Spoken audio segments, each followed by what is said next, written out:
Action, Jackson. Okay. Yep. Mr. Altizer. Now you have like what, 4 or 5 clear cuts on this property that you guys did? Yeah, 4, 5, 6. Now this year we were brave enough to do some fire through a couple of them, right? Sure were. And successfully yeah. to boot, you know? So that is exciting.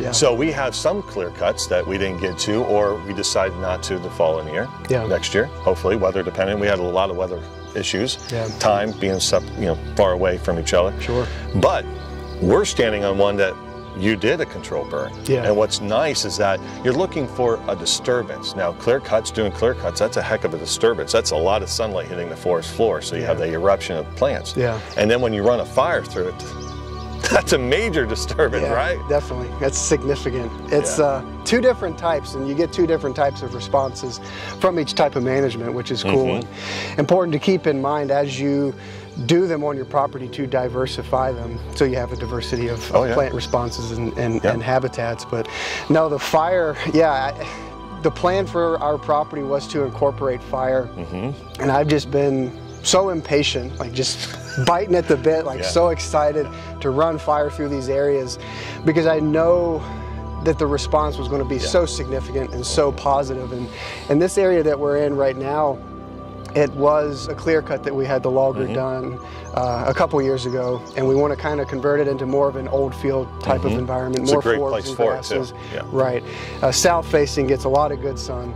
And I was so excited and just couldn't wait to do it. And to look at it now versus this time last year, I mean, it's a totally different area. That fire works as an alarm clock to the native seed bank. It just wakes up all those seeds to say, hey man, like wake up, here's the sun, here's the moisture, here's a healthy, improved soil, like grow, do your thing. What's really cool is that there was a lot of fuel in this clear cut here.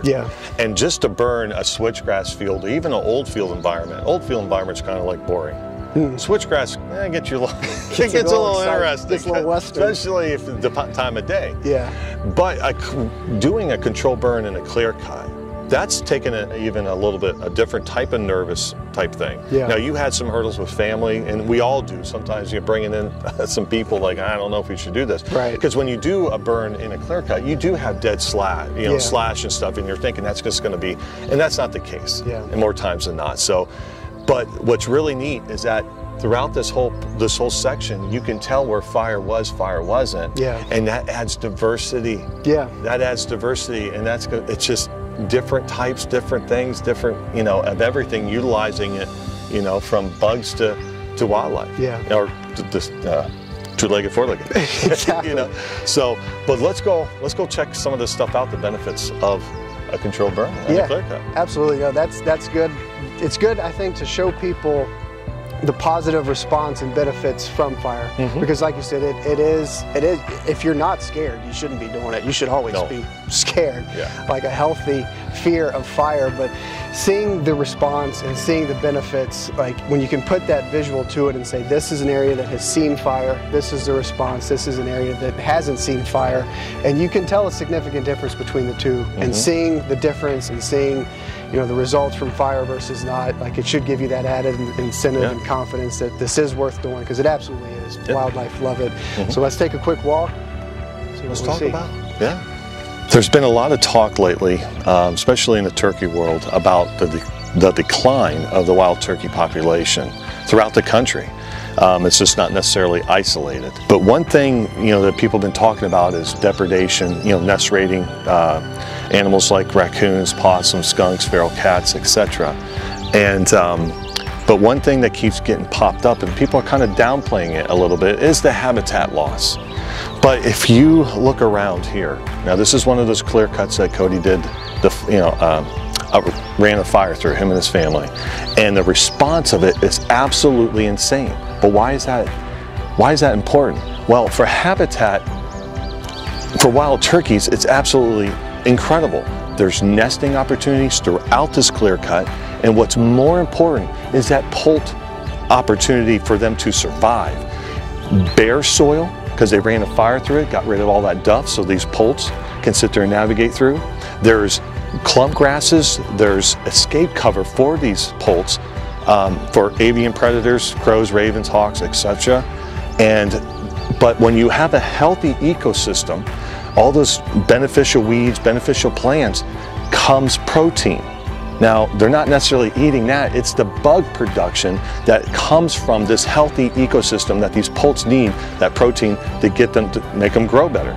So there's so many benefits. It is habitat loss, it is depredation, it's a lot of things, avian flu, avian pox, it's all this stuff going against it.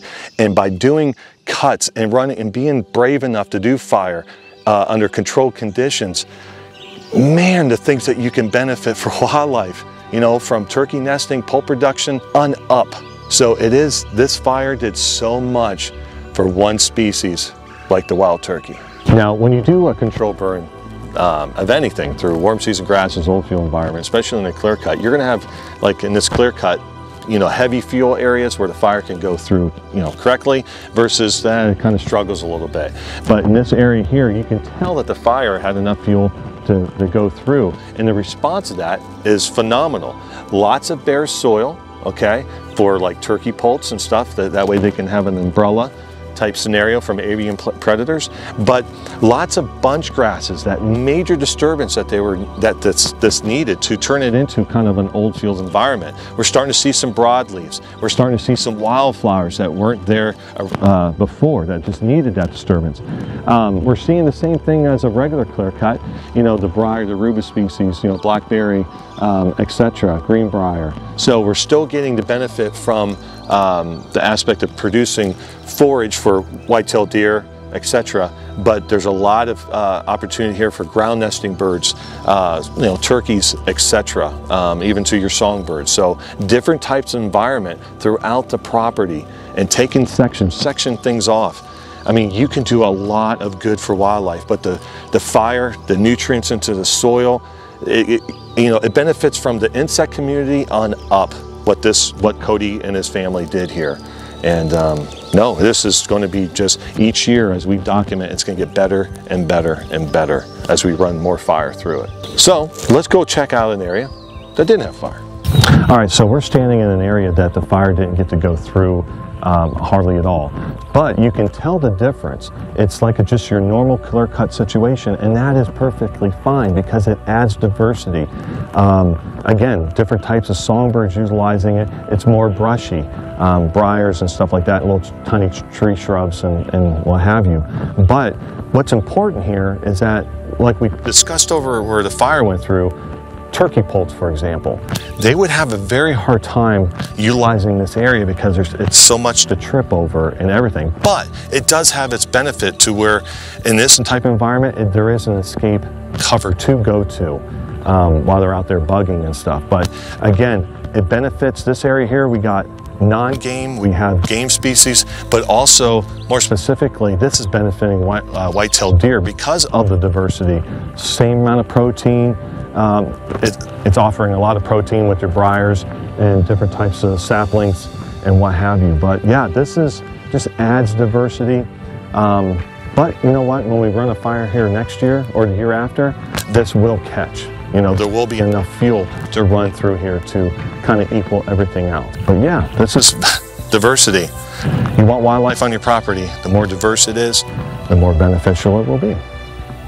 So there's no doubt about it that fire is an exciting, a scary, but ultimately an incredibly beneficial tool for a wildlife manager to incorporate onto your property. And I could not wait to incorporate it onto ours, to run it through these clear cuts and to see the response, the plant response, see how wildlife would respond to it. You do have to have a plan. Talk to somebody who is experienced with fire. I'm glad I have Eric at my disposal. He's literally been running fire almost as long as I've been alive, so I had him to lean on. He came down and helped me. Talk to somebody who has experience with fire so they can mentor you, help build that confidence in you, because fire is scary, and rightfully so. And you know, there's a lot of boxes you have to check before you incorporate fire onto your property. Fire breaks. We had to wait for the logger to do his job and then wait a couple years to wait for enough of a fuel load. But the patience was worth it. I mean, the time invested that we have on this piece of property And the fire is just a big part of it. And as Eric pointed out, the benefits, the native bunch grasses, the wildflowers, the forbs, the turkey nest, watching wildlife respond to fire in this part of the property it's so rewarding and so exciting. And the fires that we accomplished this year set us up really well in the future. We have the fire breaks installed. We know what to look for as far as weather conditions. We built up that confidence that we can do this safely and successfully.